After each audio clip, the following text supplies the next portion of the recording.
Allahu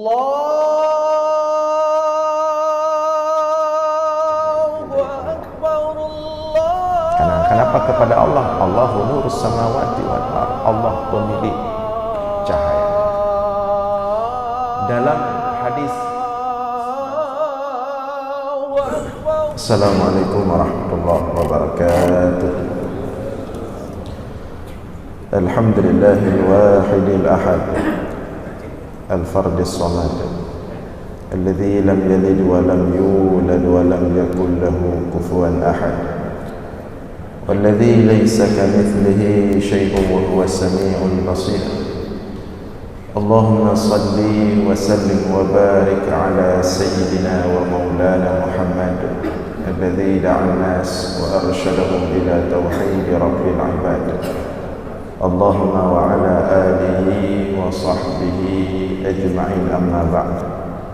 Puji beserta syukur senantiasa selalu kita persembahkan kepada Allah Subhanahu wa Ta'ala, Tuhan yang esa pada zatnya, yang esa pada setiap sifat-sifatnya, yang esa pada setiap af'alnya. Tidak ada satupun makhluk yang serupa dengannya dalam bentuk apapun. Selawat beringkat salam juga kita sampaikan kepada baginda Rasulullah Sallallahu Alaihi Wasallam, kepada seluruh keluarga dan sahabat-sahabatnya sekalian. Hadirin jamaah sekalian serta para pendengar dimanapun berada yang dimuliakan Allah, kembali kita dalam ulasan-ulasan singkat tentang ilmu tauhid, masih dalam rangkaian pembahasan hikmah Ibnu Athaillah As-Sakandari dalam kitabnya Al-Hikam. Pada subuh ini kita telah sampai pada hikmah yang ke-53. Qala al-musannifu wasyarihu rahimahumullah ta'ala, al-anwaru matayal qulubi wal asrar. Al-anwaru matayal qulubi wal asrar.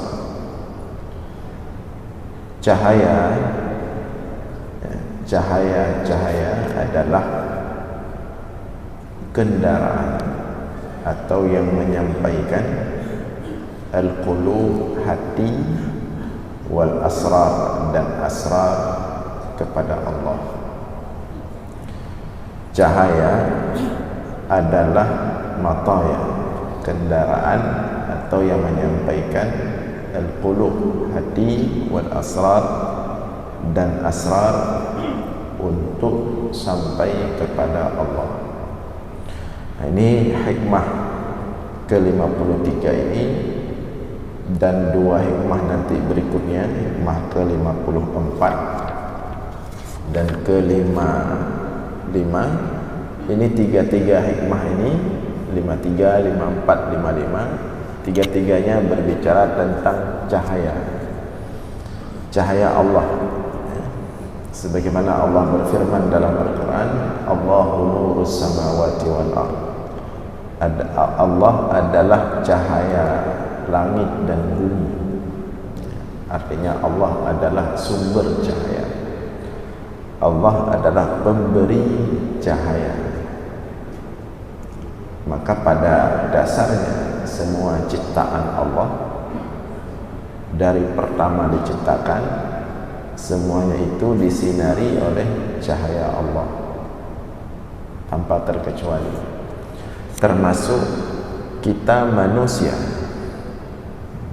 Begitu manusia itu tercipta, maka dalam dirinya itu terpancar cahaya Allah, atau disebut dengan tajalliyat, percikan-percikan cahaya Allah. Semuanya, sebagaimana Rasulullah mengatakan dalam sebuah hadis, kullu mauludin yuladu 'alal fitrah. Setiap manusia dilahirkan dalam keadaan fitrah. Artinya telah dibekali, telah disinari oleh cahaya Allah. Tapi kemudian untuk manusia berbeda dengan selain manusia dan jin. Kalau selain manusia dan jin, malaikat dan makhluk-makhluk yang lain, cahaya itu terus mereka jaga dengan tasbih. Wa in min syai'in illa yusabbihu bihamdih. Seluruh sesuatu, setiap sesuatu di alam ini, seluruh makhluk Allah kecuali manusia dan jin, itu senantiasa bertasbih kepada Allah, ya, senantiasa mensucikan Allah, menyatakan kesempurnaan bagi Allah, senantiasa berzikir kepada Allah, tunduk kepada Allah. Maka cahaya itu terus bersinar.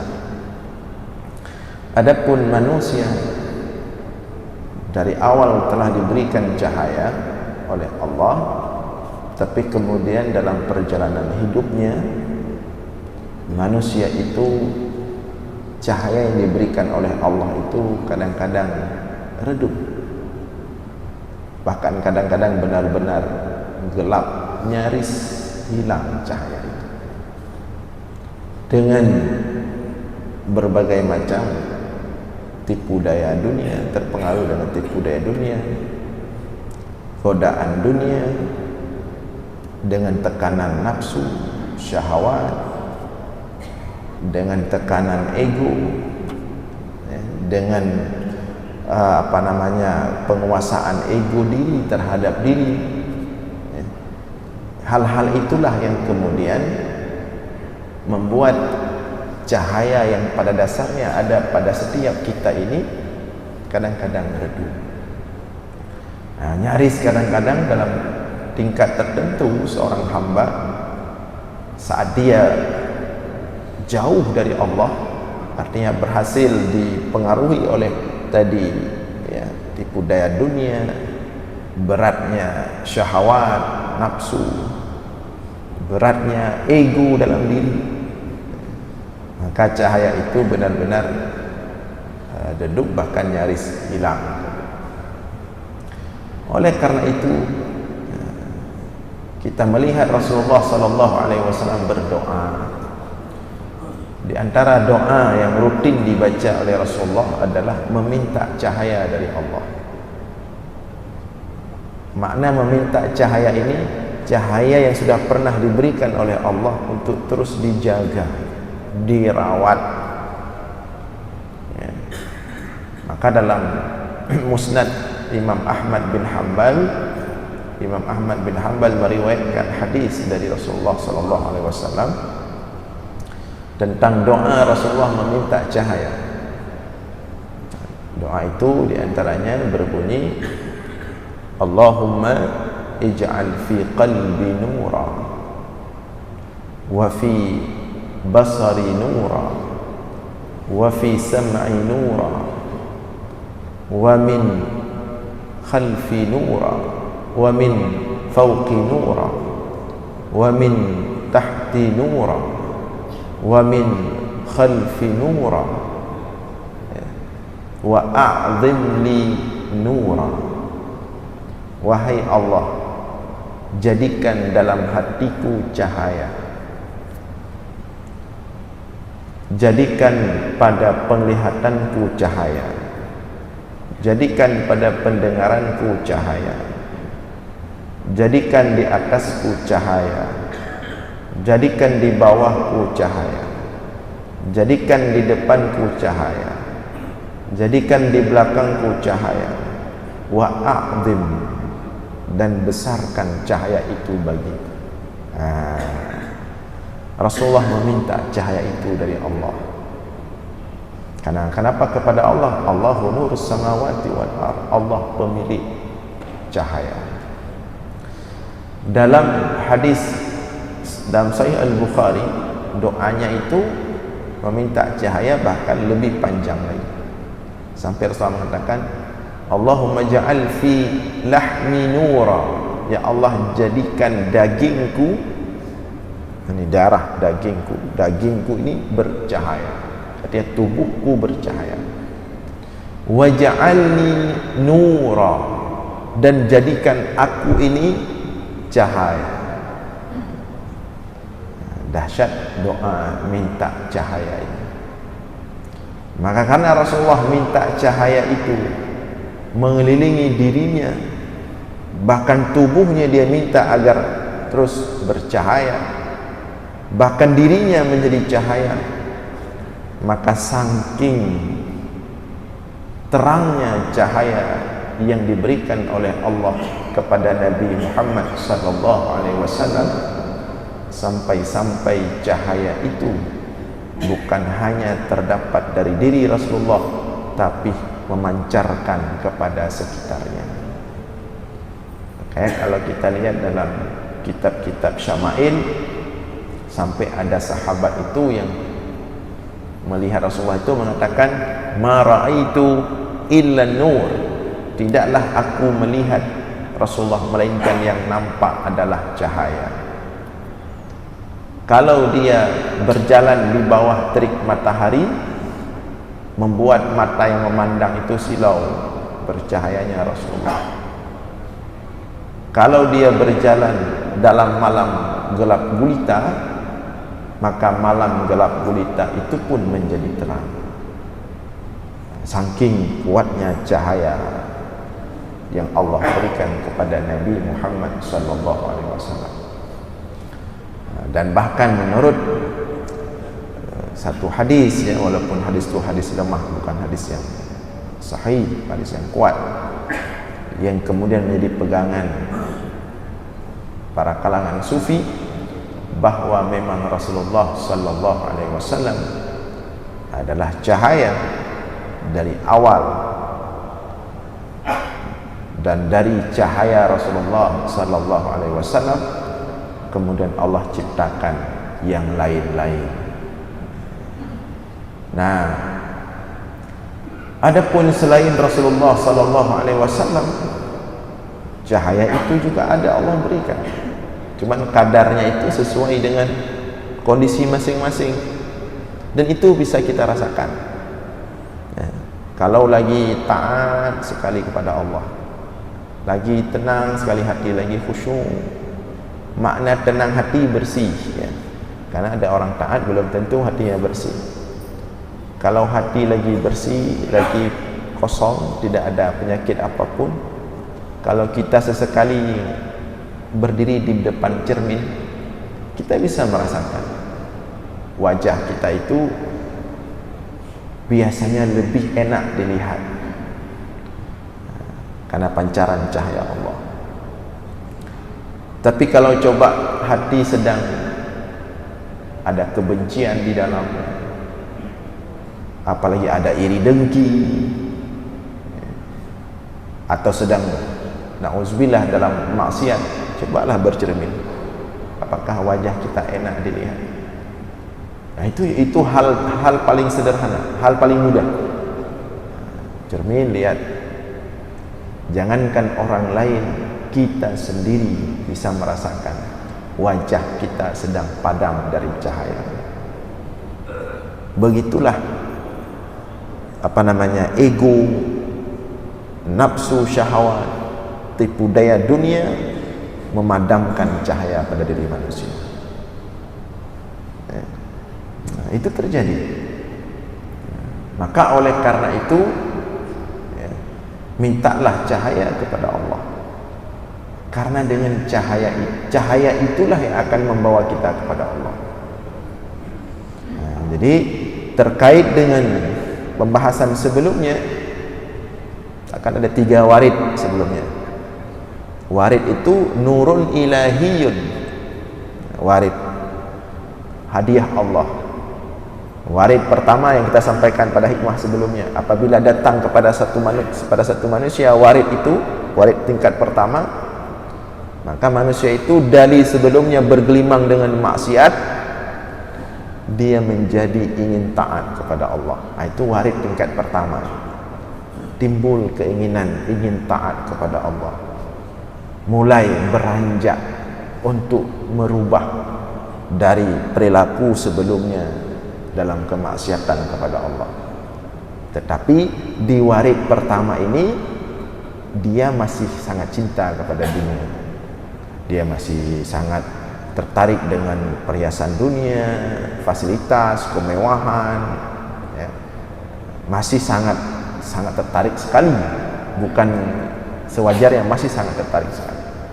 Tapi setidaknya dia sudah punya keinginan dalam hati dan sudah mulai beranjak untuk taat kepada Allah, ya.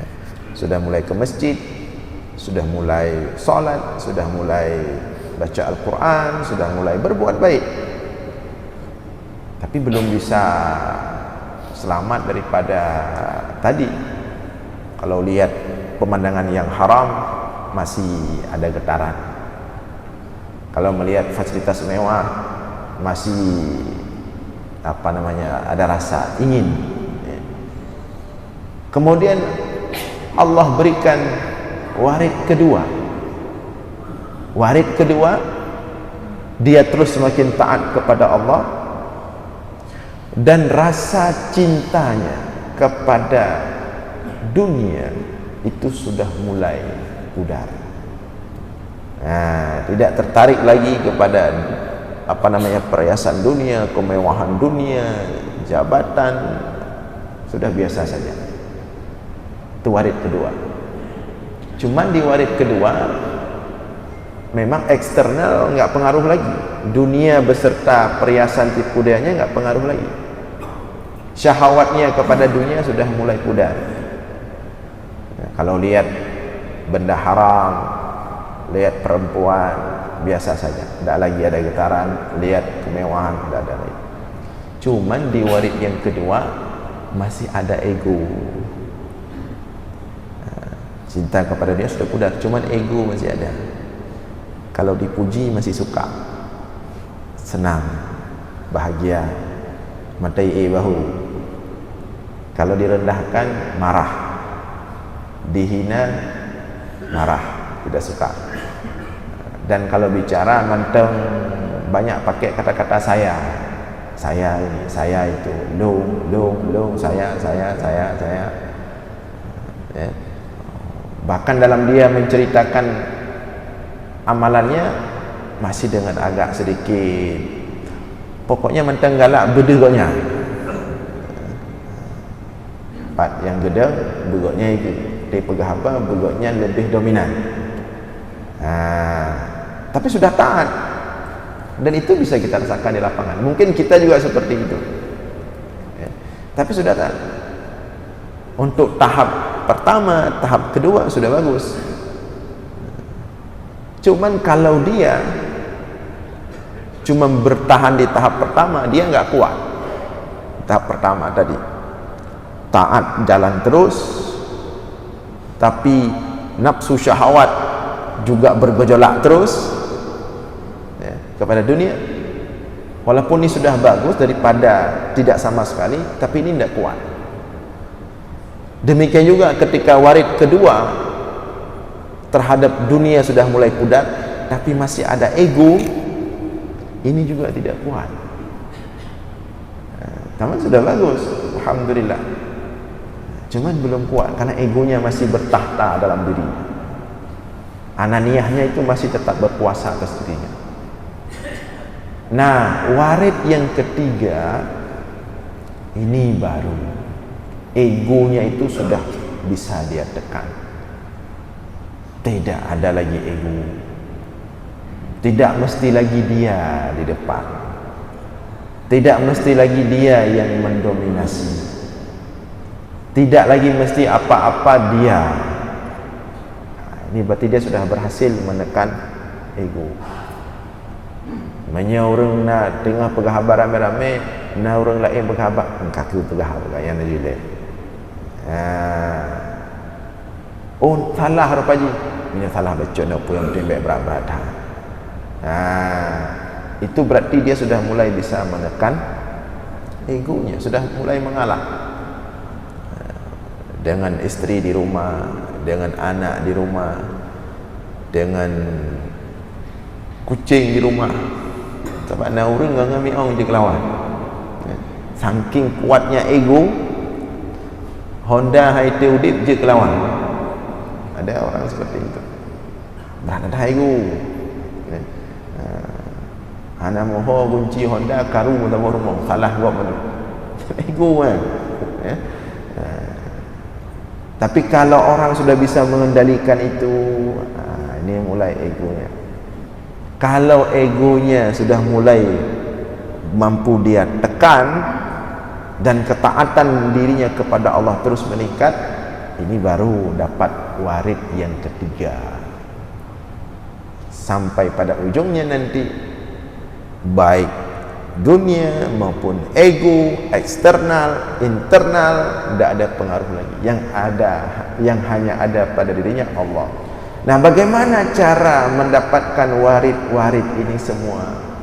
Yaitu dengan cahaya Allah. Nah, makanya dibahas tentang cahaya pada 3 hikmah berikutnya.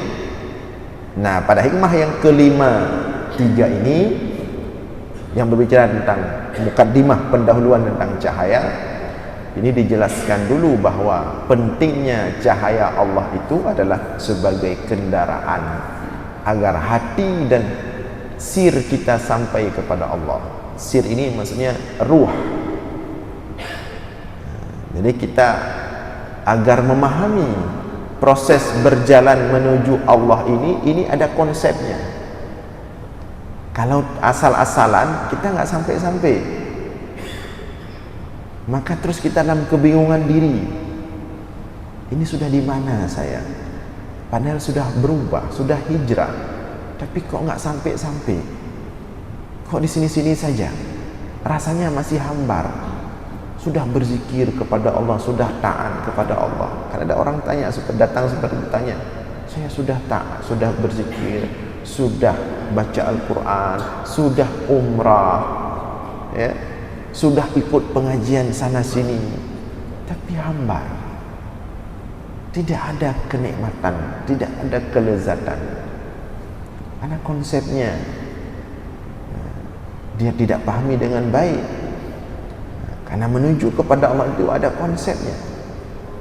Kalau kita memahami konsep, kita akan berjalan dengan tenang.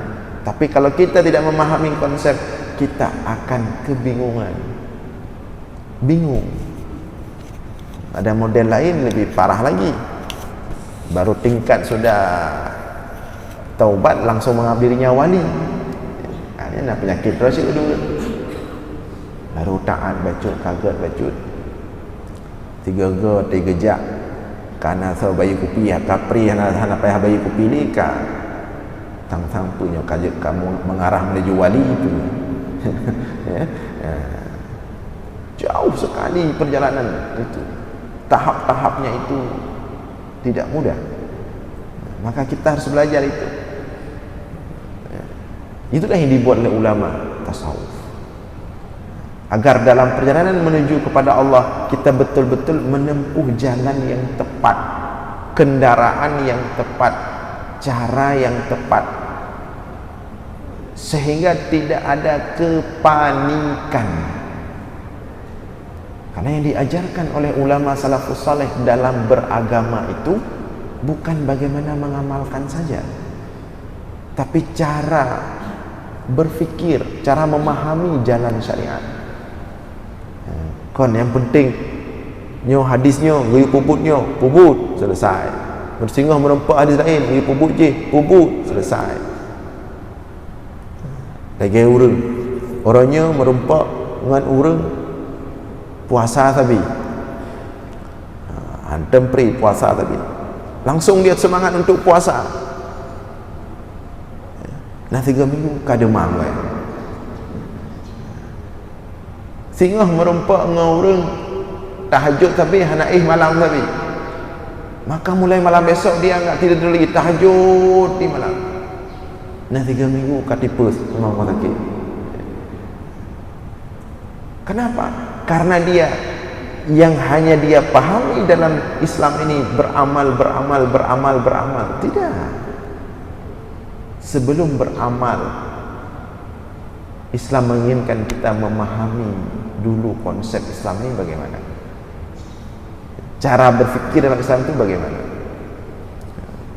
Kalau kita tarik jauh kepada ulama-ulama mujtahid dulu,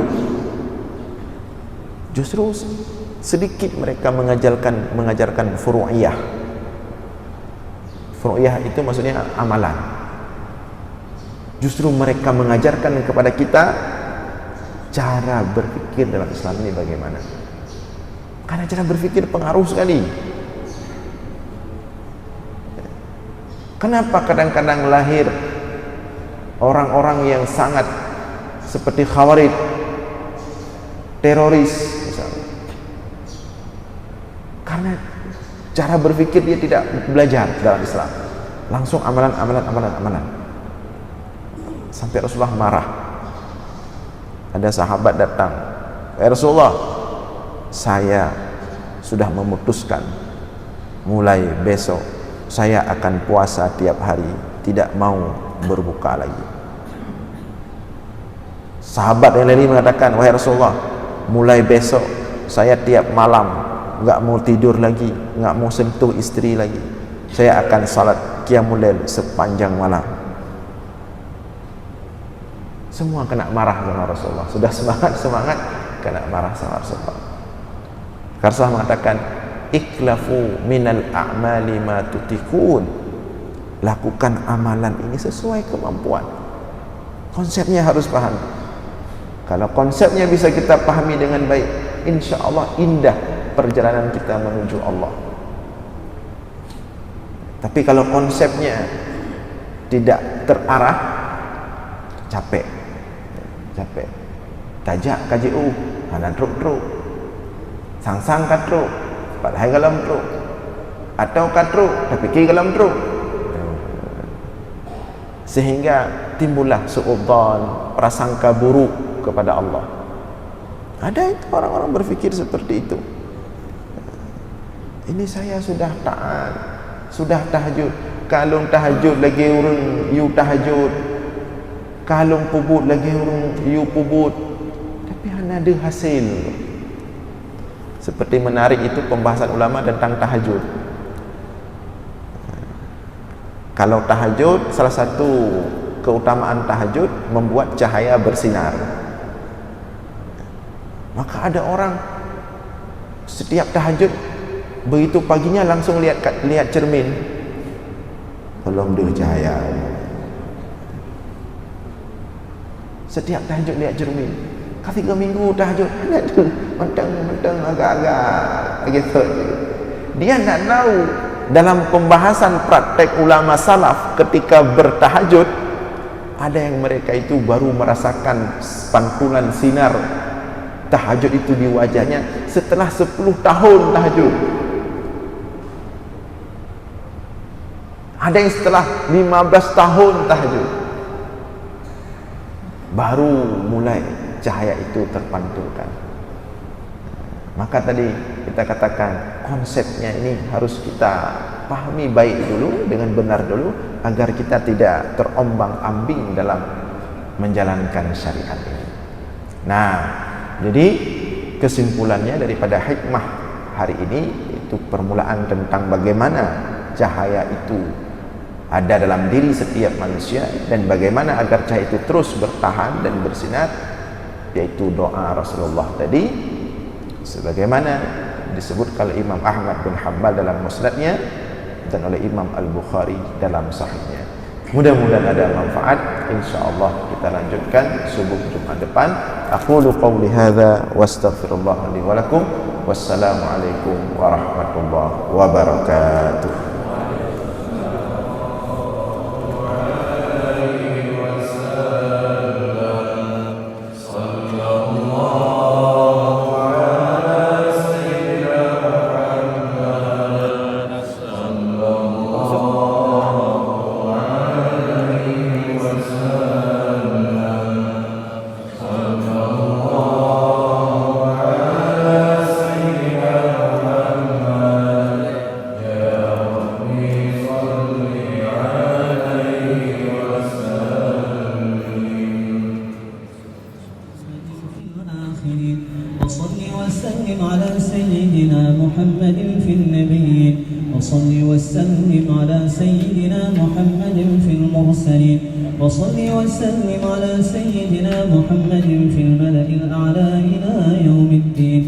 وصل وسلم على سيدنا محمد وعلى آله وصحبه أجمعين. ولقد أشرت لنعت من أوصافه تحيي القلوب تهيج الأشجانا، والله قد أثنى عليه فما يساوي القول منا أو يكون ثنانا، لكن حبه في السرائر قد دعا لمديح صفوة ربنا وحدانا. وإذ امتزجنا بالمودة ها هنا نرفع أيدي فخرنا ورجانا، للواحد الأحد العلي إلهنا متوسلين بمن إليه دعانا، مختاره وحبيبه وصفيه زين الوجود به الإله حبانا. يا ربنا يا ربنا يا ربنا بالمصطفى اقبلنا أجب دعوانا، أنت لنا يا ذخرنا في هذه الدنيا وفي أخرانا. أصلح لنا الأحوال واغفر ذنبنا ولا تؤاخذ رب إن أخطانا، واسلك بنا في نهج طه المصطفى، ثبت على قدم الحبيب خطانا.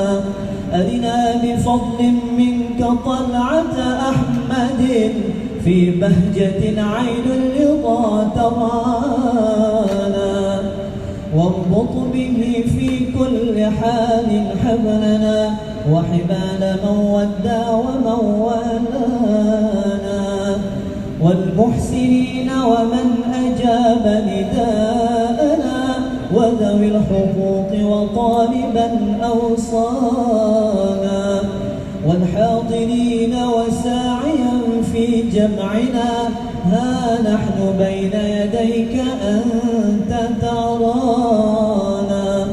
ولقد رجوناك فحقق سؤلنا، واسمع بفضلك يا سميع دعانا، وانصر بنا سنة طه في بقاع الأرض وقمع كل من عادانا، وانظر إلينا واسقنا كأس الهنا، واشف وعاف عاجلا مرضانا، واقضي لنا الحاجات وأحسن ختمنا عند الممات وأصلح عقبانا.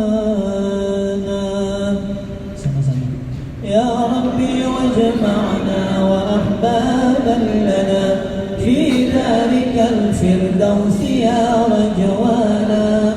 يا ربي واجمعنا وأحبابا لنا في ذلك الفردوس يا رجوانا. يا ربي واجمعنا وأحبابا لنا في ذلك الفردوس يا رجوانا. بالمصطفى صل عليه وآله، ما حركت ريح الصبا أغصانا. سبحان ربك رب العزة عما يصفون، وسلام على المرسلين، والحمد لله رب العالمين. الفاتحة في الآخرين.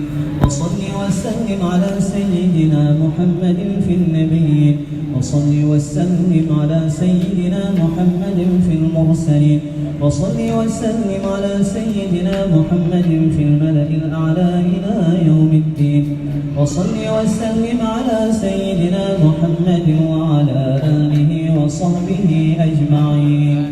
ولقد أشرت لنعت من أوصافه تحيي القلوب تهيج الأشجانا، والله قد أثنى عليه فما يساوي القول منا أو يكون ثنانا، لكن حبه في السرائر قد دعا لمديح صفوة ربنا وحدانا، وإن امتزجنا بالمودة هاهنا نرفع أيدي فخرنا ورجانا للواحد الأحد العلي إلهنا متوسلين بمن إليه دعانا مختاره وحبيبه وصفيه زين الوجود به الإله حبانا يا ربنا يا ربنا يا ربنا بالمصطفى اقبلنا أجب دعوانا أنت لنا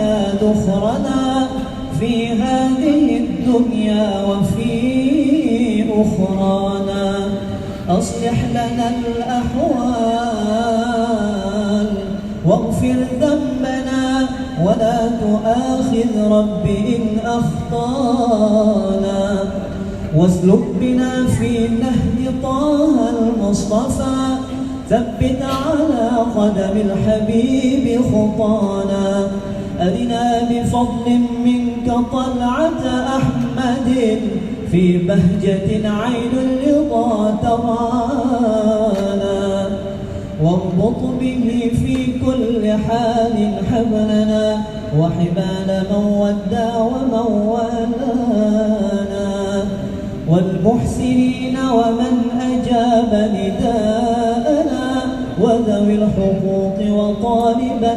أوصانا والحاضرين وساعيا في جمعنا ها نحن بين يديك أنت ترانا ولقد رجوناك فحقق سؤلنا واسمع بفضلك يا سميع دعانا وانصر بنا سنة طه في بقاع الأرض وقمع كل من عادانا وانظر إلينا واسقنا كأس الهنا واشفي وعاف عاجلا مرضانا واقضي لنا الحاجات وأحسن ختمنا عند الممات وأصلح عقبانا يا ربي واجمعنا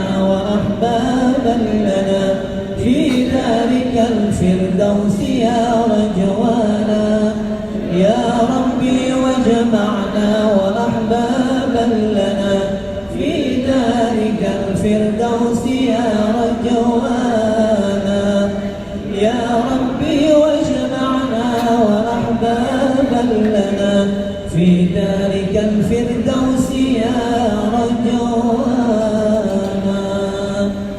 بالمصطفى صل عليه وآله ما حركت ريح الصبا أغصانا سبحان ربك رب العزة عما يصفون والسلام